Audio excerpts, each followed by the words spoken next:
Hello दोस्तों, आप सभी को हमारे YouTube channel novel study one पर मोस्ट वेलकम है दोस्तों। तो दोस्त आज जो है मैं बायोलॉजी का जो ऑल टॉपिक करवा रहा हूँ उसका ये टॉपिक नंबर आपका जो होगा, जैसे कि यहाँ पे आपका जंतु का वर्गीकरण होगा। पहले इससे जो कराए हैं मानव शरीर विज्ञान, वनस्पति विज्ञान, स्वास्थ्य पोषण, कोशिका विज्ञान, पादप और आकार की, ये सारे चैप्टर हो चुका और ये आपका छठा चैप्टर है। और इस चैप्टर में हम जो कवर करेंगे बायोलॉजी से जंतु विज्ञान कवर करेंगे दोस्तों। काफ़ी इंपॉर्टेंट ये टॉपिक है मेरा दोस्तों, और इसका जो खासियत है मेरा इस वीडियो का, मैं आपको चैप्टर वाइज करवा रहे हैं। अगर आप किसी भी एग्जाम को आजकल की डेट में देखेंगे दोस्तों, तो एक चैप्टर से क्वेश्चन नहीं करता, वो सारे चैप्टर से एक क्वेश्चन करता है, ठीक है। किसी से नहीं भी करता, मैं इतना कहता हूँ, ठीक है ना। तो यहाँ पे आज का जो चैप्टर है वो छठा चैप्टर है। तो चलिए स्टार्ट करते हैं इस वीडियो को। तो ये बायोलॉजी का जीव विज्ञान के पार्ट 6 है, जिसमें देखेंगे जंतु का वर्गीकरण। ये लूसेंट बुक में कवर कर रहा हूँ दोस्तों, और चैप्टर वाइज दे रहा हूँ। काफ़ी इंपॉर्टेंट क्वेश्चन है, टोटल इंपॉर्टेंट प्रश्न यहाँ पे 80 है इस चैप्टर से, यानी कि आपका जंतु का वर्गीकरण से। और जो बुक का रेफरेंस है दोस्तों, जो बुक मैं कवर करवा हूँ, ये आपका लूसेंट है। इनमें से किसी भी एग्जाम की तैयारी कर रहे हैं आप, एसएससी सीजीएल हो, यूपीएससी हो, एनटीपीसी हो, CGL, railway, group D, RPF, constable, SI, NDA, navy, FCI, GD और कोई भी गवर्नमेंट एग्जाम की तैयारी करते हैं दोस्तों, तो काफ़ी इंपॉर्टेंट है ये बायोलॉजी का साइंस चैप्टर, ठीक है। तो चलते हैं पहला क्वेश्चन पर। तो पहला क्वेश्चन ये रहा दोस्तों, स्टार्ट करते हैं। यहाँ से पूछा गया है कि निद्रा रोग फैलती है। बहुत जो क्वेश्चन है ये बहुत क्रीमी टाइप का क्वेश्चन है, बहुत मासूमियत वाला क्वेश्चन है, लेकिन एग्जाम में पूछा जाता है, ठीक है। तो निद्रा रोग जो फैलती है दोस्तों, ये सीसी मच्छी से फैलती। कौन सी? सीसी मक्खी से फैलती है, यानी कि सी ऑप्शन यहाँ पे सही हो जाएगा। चलिए अगला क्वेश्चन पर आइए, 2 नंबर पर बने रहिएगा वीडियो को, एक क्वेश्चन आपको मैं याद करवा दूंगा। तो यहाँ पे सबसे छोटा पक्षी है, आई होप आप सभी को पता होगा, लेकिन जो चैप्टर में है तो मुझे लेना पड़ा दोस्तों। आप इजी है, जो नहीं जानता हो उसके लिए डिफिकल्ट हो सकता है, ठीक है। सबसे छोटा पक्षी जो है दोस्तों, गुंजन पक्षी होता है। कौन सा पक्षी होता है? गुंजन पक्षी होता है। चलिए बढ़िए अगला क्वेश्चन पर। तो ये रहा मेरे प्यारे दोस्तों अगला क्वेश्चन। यहाँ से पूछा गया है कि मलेरिया परजीवी तथा अमीबा को किस श्रेणी में रखा जाता है। आ गया ना थोड़ा सा टफ क्वेश्चन। तो मलेरिया परजीवी तथा अमीबा को जो रखा जाता है, ये किस श्रेणी में रखा जाता है दोस्तों? तो ये रखा जाता है आपका प्रोटोजोआ संघ में। किस में रखा जाता है? प्रोटोजोआ संघ में रखा जाता है मलेरिया परजीवी तथा अमीबा को। याद रखिएगा, मलेरिया परजीवी और अमीबा जो है ये प्रोटोजोआ संघ के जंतु है। सी ऑप्शन यहाँ पे सही है। चलिए दोस्तों 4 नंबर पे मेरे प्यारे दोस्तों। तो ये रहा आपका चौथा नंबर क्वेश्चन, काफ़ी महत्वपूर्ण क्वेश्चन है आपके एग्जाम की दृष्टि से। पृथ्वी पर विशालतम जीवित पक्षी है, जो पृथ्वी पर अभी वर्तमान में सबसे विशालतम पक्षी है शुतुरमुर्ग। कौन सा है? शुतुरमुर्ग जो है सबसे विशालतम है। यहाँ से डी ऑप्शन सही है दोस्तों। चलिए अगला क्वेश्चन पर आते हैं दोस्तों।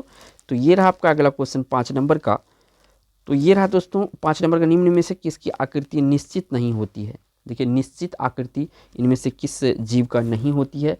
तो ये जो निश्चित आकृति है ये आपका अमीबा की नहीं होती। किसकी नहीं होती है? अमीबा की नहीं होती है, यानी कि यहाँ पे बी ऑप्शन यहाँ पे सही है। देखिए दोस्तों, अगर आप चाहते हैं कि हमारा हर टॉपिक कंप्लीट हो, तो इस चैनल नोवेल स्टडी वन को सब्सक्राइब करके देखिए दोस्तों, आप लोग बेल आइकन प्रेस नहीं करते हैं, जिससे कि आपका नोटिफिकेशन वीडियो का नहीं जाता। मैं रेगुलर आपको 2 वीडियो देता हूं, ठीक है ना। एक भी नोटिफिकेशन नहीं जा रहा, तो इसका मतलब है कि आप बेल आइकन नहीं बनाए दबाएं, बेल आइकन ऑल कर लीजिए। देखिए वीडियो देखना एक अलग बात है, आपको नोटिफिकेशन मिलना एक अलग बात है, ठीक है दोस्तों। तो बेल आइकन को प्रेस कर लीजिएगा, ठीक है। बढ़ते हैं आपका 6 नंबर क्वेश्चन पर। तो ये रहा आपका 6 नंबर क्वेश्चन। यहाँ पे पूछा गया है दोस्तों आपसे कि निम्न में से कौन सा भारतीय पक्षी विज्ञान विशेषज्ञ व्यक्ति था। देखिए पक्षी विज्ञान विशेषज्ञ जो था इसमें दोस्तों डॉक्टर सलीम अली है। कौन है? डॉक्टर सलीम अली है। सी ऑप्शन सही है। देखिए मेरे साथ बने रहिएगा ना, आपको सिर्फ वीडियो देखिएगा तो क्वेश्चन का आंसर आपको याद आ जाएगा, ठीक है। तो यहाँ पे पूछा गया चप्पल की आकृति की जंतु है। इनमें से चप्पल की आकृति कौन सी जंतु है? तो चप्पल की जो आकृति की जंतु है दोस्तों, ये है आपका पैरामीशियम। कौन सा है? पैरामीशियम जो है ये पैर की आकृति का है, ठीक है। तो चप्पल की आकृति का, डी ऑप्शन यहाँ पे सही। चलिए अगला क्वेश्चन पर आइए मेरे प्यारे दोस्तों। तो ये रहा बहुत प्यारा सा क्वेश्चन है यहाँ पे 8 नंबर का। पूछा गया कि पक्षी की हड्डी होती है, किस तरह से होती है पक्षी की हड्डी, यहाँ पे आपको बताना है 8 नंबर में, ठीक है ना। तो पक्षी की हड्डी जो होता है वातिल होता है। क्या होता है? वातिल होता है। यहाँ से आपका बी ऑप्शन यहाँ पे सही है। चलिए मेरे प्यारे दोस्तों वीडियो में बने रहिएगा, काफ़ी महत्वपूर्ण क्वेश्चन है, वीडियो को आपको स्किप नहीं करना है, ठीक है।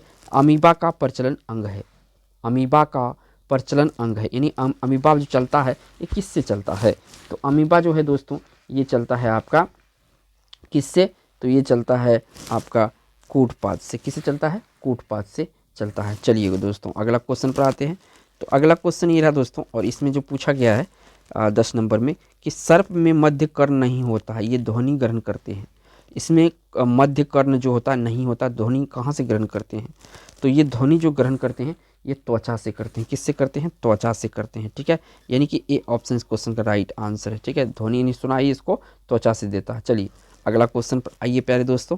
तो ये रहा आपका 11 नंबर क्वेश्चन, और ये क्वेश्चन भी आपका कहिए एक तरह से ये आपका क्रीमी चोकोपाई क्वेश्चन कह सकते हैं कि हरा प्रोटोजोआ के नाम से जाना जाता है। तो हरा प्रोटोजोआ के नाम से जाना जाता है दोस्तों, इसमें कौन जाना जाता है? ये जाना जाता है आपका यूग्लिना। यूग्लिना को क्या कहा जाता है? हरा प्रोटोजोआ कहा जाता है। कौन सा? हरा प्रोटोजोआ। बी ऑप्शन इस क्वेश्चन का राइट आंसर होगा प्यारे दोस्तों। चलिए अगला क्वेश्चन पर आइए। तो अगला क्वेश्चन ये रहा 12 नंबर का। थोड़ा सा ही क्वेश्चन हार्ड हो सकता है कि समुद्री सर्प को कहा जाता है, जो समुद्री सर्प है इसको क्या कहा जाता है? तो समुद्री सर्प को जो दोस्तों कहा जाता है, यहाँ पे देखिए समुद्री सर्प जो होता है उसको कहा जाता है आपका हाइड्रोफिश। क्या कहा जाता है? हाइड्रोफिश कहा जाता है।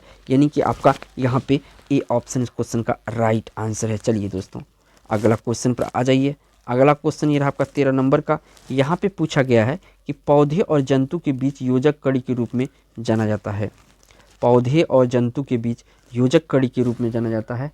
तो ये योजक कड़ी कौन सा है? तो ये योजक कड़ी है आपका यूग्लिना। पौधे और जंतु के बीच जो योजक कड़ी है ये है आपका यूग्लिना। याद रखिएगा क्वेश्चन का आंसर। चलिए अगला क्वेश्चन पर आइए। तो ये रहा आपका अगला क्वेश्चन मेरे प्यारे दोस्तों। यहाँ से पूछा जा रहा है कि निम्नलिखित में से किसकी उपस्थिति के कारण गिरगिट रंग बदलती है?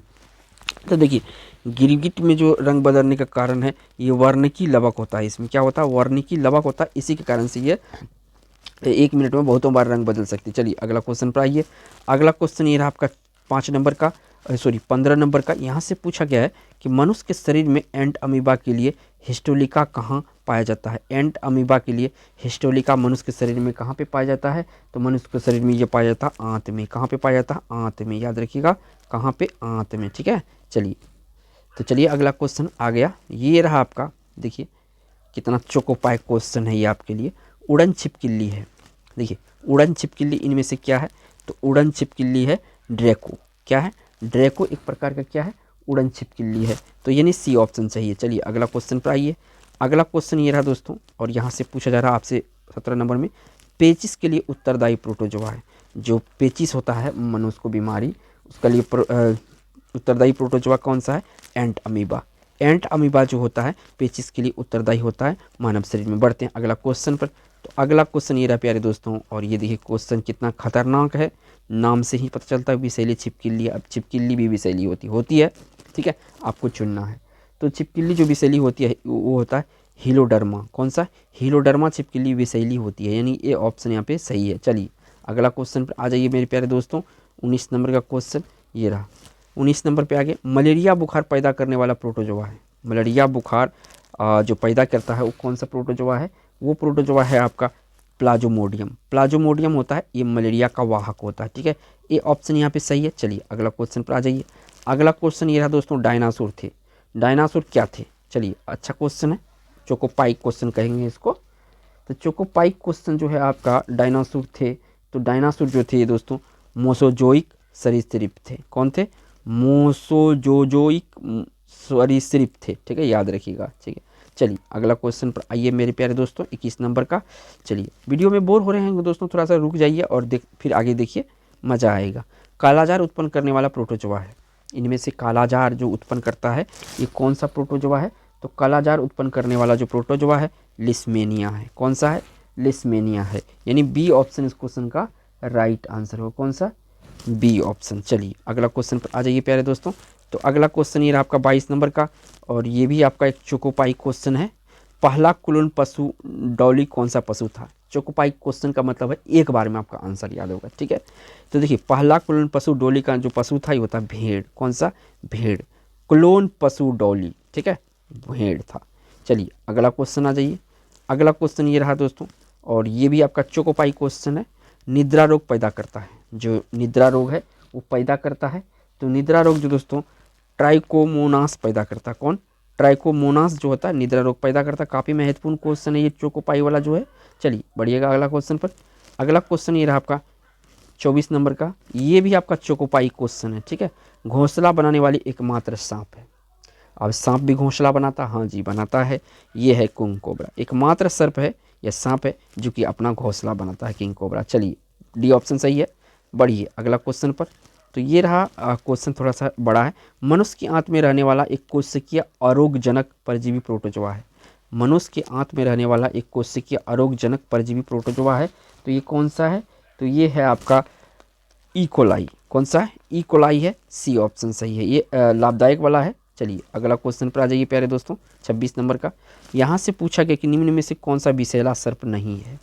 तो विषैला सर्प, इसमें जो पाइथन होता है ये आपका किसी भी प्रकार का विषैला नहीं होता, ठीक है ना, पाइथन, डी ऑप्शन, ठीक है। चलिए अगला क्वेश्चन पर आ जाइए। अगला क्वेश्चन ये रहा दोस्तों 27 नंबर का। यहाँ से पूछा गया कि मच्छर में मलेरिया परजीवी जीवन चक्र किसने खोजा। मच्छर में मलेरिया परजीवी का जीवन चक्र किसने खोजा था? काफ़ी महत्वपूर्ण क्वेश्चन है। तो ये खोजा था डार्विन, चार्ल्स डार्विन। कौन खोजा था? चार्ल्स डार्विन खोजा था, यानी ए ऑप्शन क्वेश्चन का राइट आंसर। चलिए बढ़िया अगला क्वेश्चन पे प्यारे दोस्तों। तो ये रहा आपका अगला क्वेश्चन। अब यहाँ से पूछा कि सबसे विषैला सर्प है। तो सबसे विषैला सर्प जो है इनमें से आपका कौन सा है? करेत है। करेत जो होता है सबसे विषैला होता है, ए ऑप्शन यहाँ पे सही है। चलिए आइए अगला क्वेश्चन पर। तो अगला क्वेश्चन ये रहा 29 नंबर में। पूछा गया दोस्तों कि जापान में उपहार स्वरूप भेंट किया जाता है। तो यूप्लेक्टेला जो है, यूप्लेक्टेला ये जो है जापान में भेंट यानी उपहार के रूप में दिया जाता है। किसमें? उपहार के रूप में दिया जाता है, ठीक है दोस्तों। चलिए ये ऑप्शन सही है। अगला क्वेश्चन पर आ जाइए। अब देखिए अगला क्वेश्चन में पूछा गया है कि सांपों की विष ग्रंथि किसके सदृश होती है। सांपों में विष ग्रंथि जो किसके सदृश होती है? तो ये कशेरुकियों की लार ग्रंथि की तरह होता है। कैसा होता है? कशेरुकियों की लार ग्रंथि की तरह होता है विष ग्रंथि सांप के। बी ऑप्शन यहाँ पे सही है। चलिए प्यारे दोस्तों बने रहिए वीडियो पे, काफ़ी आपको फायदा होगा। चलिए अगला क्वेश्चन पर आ जाइए। तो 31 नंबर का क्वेश्चन है कि वीनस के फूलों को डलिया के नाम से जाना जाता है। वीनस के फूलों की डलिया के नाम से जाना जाता है। तो यहाँ पे जो वीनस की फूलों की डलिया के नाम से जाना जाता है वो कौन सा है? तो वो है आपका यूप्लेक्टेला। कौन सा है? यूप्लेक्टेला को वीनस के फूलों का डलिया कहा जाता है। चलिए दोस्तों अगला क्वेश्चन पर आ जाइए। 32 नंबर क्वेश्चन है। यहाँ 32 नंबर क्वेश्चन में पूछा गया है कि निम्न में से किस जंतु में टीयर ग्रंथि नहीं होता है। तो देखिए बैल में होता है, मनुष्य में होता है, कुत्ता में होता है। जो घड़ियाल में होता है अश्रु ग्रंथि नहीं होता, यानी टीयर ग्रंथि नहीं होता। तो बी ऑप्शन इस क्वेश्चन का राइट आंसर है। चलिए बढ़िया अगला क्वेश्चन है प्यारे दोस्तों। तो अगला क्वेश्चन ये रहा आपका 33 नंबर का। यहाँ से पूछा गया कि स्पंजों के शरीर पर पाए जाने वाले छोटे छोटे छिद्र कहलाते हैं, यानी कि ऐसे ऐसे छोटा छोटा छिद्र होता है स्पंज के शरीर पर, ये क्या कहलाते हैं? ये कहलाता है ऑस्ट्रिया। क्या कहलाता है? ऑस्ट्रिया कहलाता है। स्पंज के शरीर पर छोटे छोटे बिंदा जो छेद के रूप में होता है, ठीक है, सी ऑप्शन सही है। चलिए अगला क्वेश्चन पर आ जाइए प्यारे दोस्तों। अगला क्वेश्चन ये पे 34 नंबर का है। नृशंस प्राणी कौन सा है? इनमें से नृशंस प्राणी जो है कौन सा है? तो ये जो कछुआ होता है ये कछुआ नृशंस प्राणी होता है, यानी कि बी ऑप्शन यहाँ पे सही है। चलिए दोस्तों अगला क्वेश्चन पर आ जाइए। अगला क्वेश्चन प्यारे दोस्तों ये रहा आपका 15 नंबर आपके सामने स्क्रीन पर। अब पूछा जा रहा है कि स्पंज के सिर पर स्थित बड़ा छिद्र कहलाता है। स्पंज के सिर पर बड़ा छिद्र क्या कहलाता है? तो बड़ा छिद्र जो कहला जाता है अस्कुलम कहला जाता है। क्या? छोटा ऑस्ट्रिया, बड़ा अस्कुलम, यानी डी ऑप्शन यहाँ पे सही है 35 का। चलिए दोस्तों आगे आइए। आगे जो है आपका 36 नंबर क्वेश्चन है और ये पूछा जा रहा है, काफ़ी महत्वपूर्ण क्वेश्चन है। उच्च तापक्रम पर किसी जंतु का प्रसुप्ति को कहते हैं। उच्च तापक्रम पर किसी जंतु का प्रसुप्ति को कहते हैं, क्या कहते हैं? तो उसको कहते हैं दोस्तों आपका एस्टिवेशन। क्या कहते हैं? एस्टिवेशन कहते हैं, ठीक है, यानी बी ऑप्शन इस क्वेश्चन का राइट आंसर है। चलिए बढ़िया अगला क्वेश्चन पर। तो अगला क्वेश्चन ये रहा आपका 37 नंबर का। सिलिंट्रेटा संघ को किस नाम से जाना जाता है? यहाँ पे एनी नहीं होगा। सिलिंट्रेटा संघ को किस नाम से जाना जाता है? तो इसको जो है आपका निडेरिया के नाम से जाना जाता है। किस संघ के? निडेरिया के संघ में आता है सिलिंट्रेटा, ठीक है, ये ऑप्शन इस क्वेश्चन का राइट आंसर है। चलिए दोस्तों अगला क्वेश्चन पर आ जाइए। तो अगला क्वेश्चन आपका ये रहा 38 नंबर का। यहाँ पे पूछा गया है दोस्तों कि निम्न तापक्रम पर किसी जंतु का प्रसुप्ति को कहते हैं। निम्न तापक्रम पर किसी जंतु का प्रसुप्ति को कहते हैं, क्या कहते हैं? तो उसको कहते हैं हाइबरनेशन। क्या कहा जाता है? हाइबरन, यानी कम तापमान पर। ए ऑप्शन यहाँ पे सही है। चलिए अगला क्वेश्चन ये रहा 39 नंबर का। तो प्यारे दोस्तों इससे पूछा जा रहा है कि निम्न में से किसमें रक्त नहीं होता किंतु शोषण करता है। रक्त नहीं होता है किंतु शोषण करता है। तो ये है आपका हाइड्रा। हाइड्रा में रक्त नहीं होता लेकिन फिर भी ये क्या करता है, शोषण करता है। चलिए ये ऑप्शन यहाँ पे सही है। बढ़िया, अगला क्वेश्चन पर। तो अगला क्वेश्चन ये आपका 40 नंबर का। यहाँ से पूछा गया है कि मेढक पानी में या पानी के आसपास पाया जाता है, क्यों? तो देखिए इसके पाद पदों में जाल होता है, तैरने में मदद करता नहीं। ये त्वचा द्वारा श्वास ग्रहण करता है। क्या करता है? ये त्वचा द्वारा सांस ग्रहण करता है। ये इसका राइट आंसर होगा। ठीक है, मेढक पानी में या पानी के बाहर रहता है। चलिए अगला क्वेश्चन पर आ जाइए प्यारे दोस्तों। ये रहा 41 नंबर का। तो 41 नंबर का क्वेश्चन है, कोरल रीफ का निर्माण किसके द्वारा होता है? ये भी आपका चोकोपाई क्वेश्चन है। तो कोरल रीफ का निर्माण जो होता है ये आपका किसके द्वारा होता है? तो ये होता है आपका सिलेंट्रेटा के द्वारा। किसके द्वारा? सिलेंट्रेटा के द्वारा, यानी कि डी ऑप्शन सही है। चलिए अगला क्वेश्चन पर आइए प्यारे दोस्तों। तो ये रहा आपका 42 नंबर क्वेश्चन। यहाँ से पूछा है कि शीत रक्तीय प्राणी है। तो शीत रक्तीय प्राणी मेढक भी है, छिपकली भी है, मछली भी है। तो यहाँ पे राइट आंसर जो होगा डी ऑप्शन आपका सही हो जाएगा। चलिए अगला क्वेश्चन पर आइए। चलिए क्वेश्चन नंबर 43 है आपके सामने। पूछा गया है कि हाइड्रा का प्रचलन अंग है। जो हाइड्रा होता है इसका प्रचलन अंग कौन सा है? तो हाइड्रा का प्रचलन अंग होता है टंटेकिल्स। क्या होता है? टंटेकिल्स जो होता है आपका हाइड्रा का प्रचलन अंग होता है। ठीक है, ए ऑप्शन यहाँ पे सही है। चलिए बढ़िए, अगला 44 नंबर क्वेश्चन पर दोस्तों। 44 नंबर क्वेश्चन है कि नर मेढक मादा मेढक की तुलना में ऊंची आवाज लगाता है। यानी कि नर मेढक जो है मादा मेढक की तुलना में ऊंची आवाज लगता है। क्या कारण है? तो इसके जो होता है बड़े ध्वनि बॉक्स का नहीं, वाक कोष्ठक के कारण। वाक कोष्ठक होता है, किसमें होता है वाक कोष्ठक? नर मेढक में। ठीक है, इसी कारण से ये ऊंचा आवाज लगाता है। सी ऑप्शन यहाँ पे सही है। अगला क्वेश्चन पर आ जाइए प्यारे दोस्तों। ये रहा 45 नंबर क्वेश्चन और ये चोकोपाई क्वेश्चन है। एक बार में आंसर आपको याद होगा। प्रवाल क्या है? तो देखिए प्रवाल एक समुद्री जीव है। क्या है ये? एक समुद्री जीव है। ठीक है, तो यहाँ पे ए ऑप्शन सही हो जाएगा। चलिए अगला क्वेश्चन पर आइए प्यारे दोस्तों। तो ये रहा आपका 46 नंबर क्वेश्चन। यहाँ से पूछा गया है कि मेढक के दिल में कितने कक्ष होते हैं। अब ये मेढक के दिल में कितना छेद होता है, सीधा सीधा कहा जाए तो यहाँ पे 3 छिद्र बने होते हैं इसके दिल में। अगर यहीं पे पूछे हम जो मानव हैं इसके दिल में कितना छेद है, तो इसमें 4 छेद होता है। ठीक है, याद रखिएगा। मानव के बारे में भी कभी कभी पूछा जाता है। तो इस क्वेश्चन का जो राइट आंसर होगा डी ऑप्शन होगा, मेढक के दिल में 3 छेद होते हैं। बढ़िए अगला क्वेश्चन पर आ जाइए प्यारे दोस्तों, 47 नंबर पे। अब यहाँ पे पूछा गया जेली फिश के नाम से जाना जाता है। तो इसमें जेली फिश के जो नाम से जाना जाता है वो है आपका आरेलिया। कौन सा? आरेलिया जो है जेली फिश के नाम से जाना जाता है। ये ऑप्शन इस क्वेश्चन का राइट आंसर हो जाएगा। चलिए दोस्तों, तो आ जाइए 48 नंबर क्वेश्चन पर। काफ़ी महत्वपूर्ण क्वेश्चन है ये आपके लिए। मेढक का लार्वा कहलाता है। जो मेढक होता है इसका लार्वा क्या कहलाता है? तो इसका लार्वा जो कहलाता है टेडपोल कहलाता है। क्या कहलाता है? टेडपोल कहलाता है। यानी बी ऑप्शन यहाँ पे सही है। चलिए अगला क्वेश्चन पर आइए 49 नंबर पर। तो ये रहा आपका 49 नंबर क्वेश्चन कि समुद्री एनीमोन के नाम से जाना जाता है। इनमें समुद्री एनीमोन के नाम से कौन जाना जाता है? तो समुद्री एनीमोन के नाम से मेट्रीडियम को जाना जाता है। ठीक है, मेट्रीडियम को क्या कहा जाता है? समुद्री एनीमोन कहा जाता है। बी ऑप्शन यहाँ पे सही है। चलिए अगला क्वेश्चन पर आइए। तो अगला क्वेश्चन ये आपका 50 नंबर का और यहाँ से काफ़ी चोकोपाई क्वेश्चन है। एक बार में आंसर आपको याद होगा कि शार्क मछली में कितनी हड्डी होती है। तो देखिए शार्क मछली में कोई हड्डी नहीं होती, यानी कि 0 होती है। तो ऑप्शन यहाँ पे कौन सा सही हो जाएगा? डी ऑप्शन यहाँ पे सही हो जाएगा। चलिए अगला क्वेश्चन पर आइए। अगला क्वेश्चन ये रहा 51 नंबर का।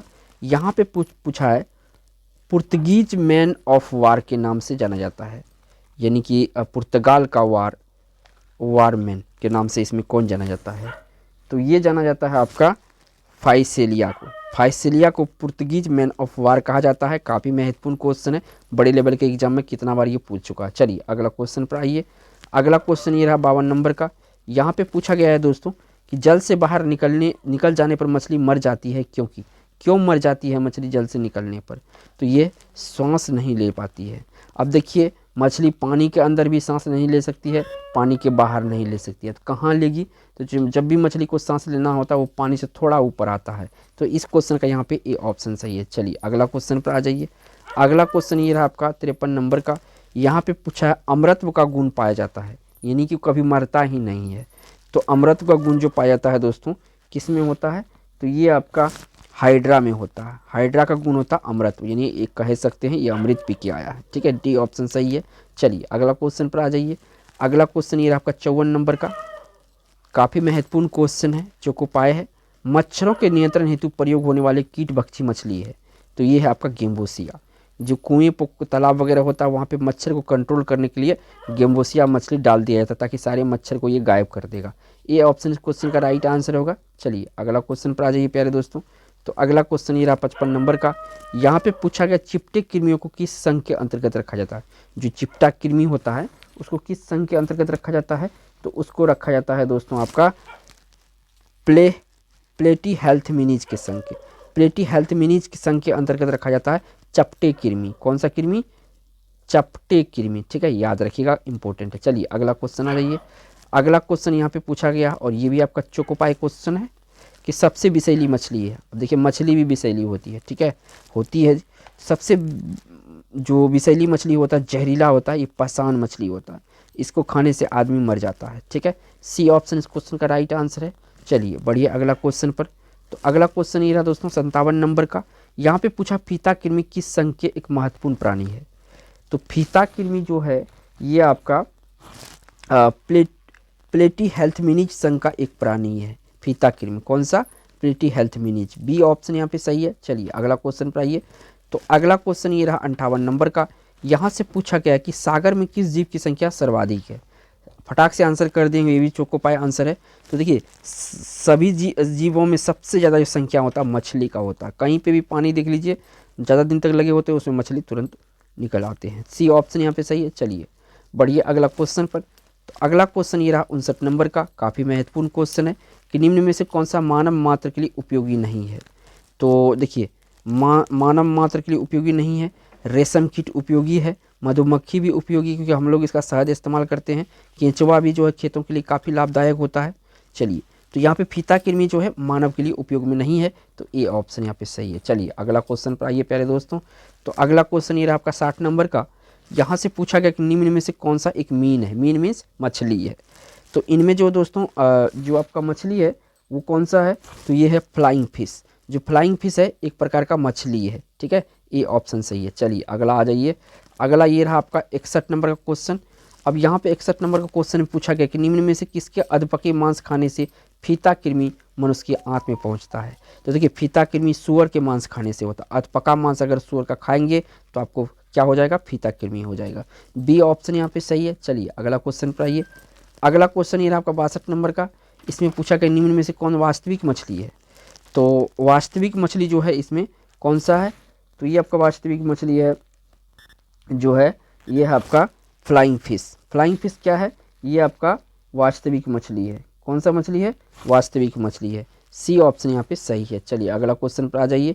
अगला क्वेश्चन ये आपका 63 नंबर का। अब यहाँ पे जो पूछा गया है कि गोल कृमि या सूत्र कृमि को किस संघ के अंतर्गत रखा जाता है।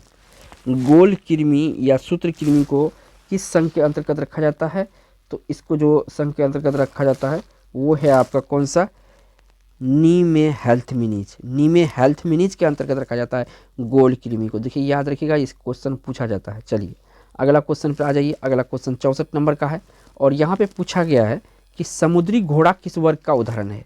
समुद्री घोड़ा जो है ये किस वर्ग का उदाहरण है, तो समुद्री घोड़ा जो है आपका ये मत्स्य वर्ग का उदाहरण है, यानी कि एक प्रकार का मछली है ये। ठीक है ना, समुद्री घोड़ा। चलिए अगला क्वेश्चन पर आ जाइए। अगला क्वेश्चन ये आपका 65 नंबर का।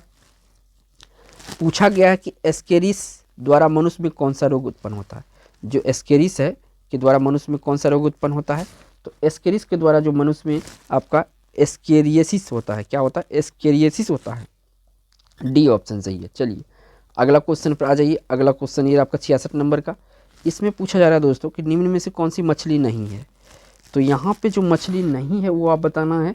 तो मछली इनमें से आपका स्टार फिश नहीं है, बाकी पाइप फिश है, गिटार फिश है, सिप्सो फिश है। तो स्टार फिश किसी भी प्रकार का मछली नहीं होता है, मतलब ये काल्पनिक मछली है। सी ऑप्शन यहाँ पे सही है। चलिए बढ़िए अगला क्वेश्चन पर। तो अगला क्वेश्चन ये रहा 67 नंबर का, यानी 67। फाइलेरिया नामक रोग उत्पन्न होता है। तो देखिए फाइलेरिया रोग नामक उत्पन्न जो होता है कौन सा जीवाणु से होता है, ये पूछा गया कौन सा विषाणु से। ठीक है, तो ये जो होता है आपका ये होता है वेचूरिया बेनक्राफ्टी से। किससे, वेचूरिया बेनक्राफ्टी से जो रोग उत्पन्न होता है ये आपका फाइलेरिया होता है। डी ऑप्शन सही है। चलिए अगला क्वेश्चन पर आ जाइए। अगला क्वेश्चन ये रहा 68 नंबर का। यहाँ से पूछा गया निम्न में से कौन सा जीव वास्तव में मछली है। तो यहाँ पे जो वास्तव में मछली है ये है आपका समुद्री घोड़ा। समुद्री घोड़ा क्या है, एक प्रकार का वास्तविक मछली है। बाकी cuttle fish, star fish, jelly fish ये सब काल्पनिक है। चलिए बढ़िएगा अगला क्वेश्चन पर। अगला क्वेश्चन 69 नंबर का। यहाँ से पूछा गया है कि एस्केरिस पाया जाता है। जो एस्केरिस है ये कहाँ पे पाया जाता है, तो ये मनुष्य के आंत में पाया जाता है एस्केरिस। ठीक है, सी ऑप्शन सही है। चलिए बढ़ते हैं अगला क्वेश्चन पर। अगला क्वेश्चन ये आएगा 270 नंबर का। इसमें पूछा गया मछलियों के दिल में विशेषता है। मछलियों के दिल की विशेषता क्या है, तो मछलियों के दिल में केवल अशुद्ध रक्त होता है। क्या होता है, इसमें केवल अशुद्ध रक्त होता है मछलियों के दिल में। चलिए डी ऑप्शन सही है। चलिए बढ़िए 71 नंबर पर। तो यहाँ पे 71 नंबर का क्वेश्चन है। 71 नंबर में फेरिटीमा पेस्थुमा, फेरिटीमा पेस्थुमा निम्न में से किसका वैज्ञानिक नाम है। काफ़ी महत्वपूर्ण क्वेश्चन है, हाल फिलहाल के एग्जाम में ये 2 बार रिपीट हो चुका है। ठीक है, तो पेरिटीमा पेस्थुमा जो है ये आपका नाम किसका है, तो ये नाम है दोस्तों आपका केंचुआ का। किसका है, फेरिटीमा पेस्थुमा। काफ़ी महत्वपूर्ण क्वेश्चन है ये। चलिए अगला क्वेश्चन पर आ जाइए 72 नंबर पर।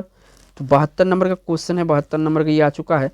पूछा गया है कि मछली की विशेष संरचना जो उस सांस लेने में मदद करती है। तो इसका जो गिल्स है ये सांस लेने में मदद करती है, एक विशेष संरचना है। बी ऑप्शन सही है। चलिए बढ़िया अगला क्वेश्चन पर। तो अगला क्वेश्चन ये रहा दोस्तों 73 नंबर का। इसमें पूछा गया केंचुआ में कौन सा रक्तवर्णक होता है। तो केंचुआ में कौन सा रक्तवर्णक होता है, तो केंचुआ में जो होता है हीमोसाइनिन होता है। क्या होता है, हीमोसाइनिन वर्णक होता है केंचुआ में। ठीक है, चलिए अगला क्वेश्चन पर आ जाइए। अगला क्वेश्चन ये रहा 74 नंबर का, यानी 74 नंबर का। प्यारे दोस्तों, तारा मछली के नाम से जाना जाता है। इसमें से तारा मछली के नाम से जाना जाता है, तो तारा मछली के नाम से जाना जाता है एसिटिरियस को। किसको, एसिटिरियस को तारा मछली कहा जाता है। सी ऑप्शन सही है। चलिए 75 नंबर पे आ जाइए। ये रहा आपके सामने 75 नंबर का क्वेश्चन। अब यहाँ पे जो पूछा गया काफ़ी महत्वपूर्ण क्वेश्चन है, एग्जाम में बहुत बार रिपीट हुआ है। केंचुआ कृषक का परम मित्र होता है, क्यों। तो देखिए केंचुआ का जो काम होता है जमीन में छिद्रयुक्त बनाकर मृदा में O2 की मात्रा बढ़ता है, यानी कि जमीन में ऑक्सीजन की मात्रा को ये बढ़ाता है और इससे उर्वरा शक्ति बना रहता है। इसी कारण से केंचुआ कृषक यानी किसानों का मित्र कहा जाता है। डी ऑप्शन यहाँ पे सही है। चलिए बढ़िए अगला क्वेश्चन पर। तो अगला क्वेश्चन ये रहा आपका 76 नंबर का। पूछा गया है कि तारा मछली यानी स्टार फिश किस नाम से, किस संघ का प्राणी है। तो स्टार फिश जो है आपका इकाइनोमेटा संघ का प्राणी है। किसका, इकाइनोमेटा संघ का प्राणी है। बी ऑप्शन सही है। चलिए बढ़िया अगला क्वेश्चन पर। तो अगला क्वेश्चन ये रहा आपका 77 नंबर का। इसमें पूछा केंचुआ किसानों को किस प्रकार लाभ पहुंचाता है। तो देखिए केंचुआ जो है भूमि को पोला करके, क्या करके, भूमि को हल्का करके, यानी पोला करके, पोला मतलब एकदम हल्का होता है। ठीक है, हल्का करके किसानों को लाभ पहुंचाता है। डी ऑप्शन सही है। चलिए बढ़िया अगला क्वेश्चन पर। तो अगला क्वेश्चन ये रहा 78 नंबर का। यहाँ से पूछा गया कि एनेलिडा और मोलास्का के बीच योजक कड़ी है। तो एनेलिडा और मोलास्का के बीच योजक कड़ी जो है ये योजक कड़ी है आपका कौन सा, नियोप्लीना। नियोप्लीना जो है एनेलिडा और मोलास्का के बीच जो है योजक कड़ी है। तो यहाँ से सी ऑप्शन सही हो जाएगा। चलिए बढ़िया अगला क्वेश्चन पर। अगला क्वेश्चन ये रहा आपका और इसमें पूछा गया है कि कीटों में कितनी जोड़ी टांगें होती है। ये टांग है कितनी जोड़ी होती है, जोड़ी में पूछा है। टोटल 6 होता है, अगर जोड़ी में पूछे 3 होता, तो यहाँ पे जोड़ी में पूछा है तो ये ऑप्शन सही हो जाएगा। चलिए बढ़िया अगला क्वेश्चन पर। तो अगला क्वेश्चन ये रहा 80 नंबर का और इस वीडियो का लास्ट क्वेश्चन भी है। ऑक्टोपस में भुजाओं की संख्या होती है, बहुत इंपॉर्टेंट क्वेश्चन है ये। ऑक्टोपस में भुजाओं की संख्या जो होती है टोटल 8 होती है। कितनी होती है, 8 होती है। बी ऑप्शन सही है। दोस्तों आप अगर चैप्टर वाइज तैयारी करना चाहते हैं एग्जाम का, तो इस चैनल यानी नोबल स्टडी 1 को सब्सक्राइब करके देखिए, बेल आइकन आप लोग नहीं प्रेस करते हैं, आप लोग को वीडियो का नोटिफिकेशन नहीं जाता। मैं बहुत सारे इंपॉर्टेंट वीडियो आप लोग को लिए अपलोड करता हूं, लेकिन आप लोग तक नोटिफिकेशन नहीं जाता। तो प्लीज़ आप बेल आइकन चेक कर ले, अगर नहीं ऑन है तो ऑन कर लीजिए हमारे चैनल का। थैंक्स फॉर वॉचिंग दोस्तों।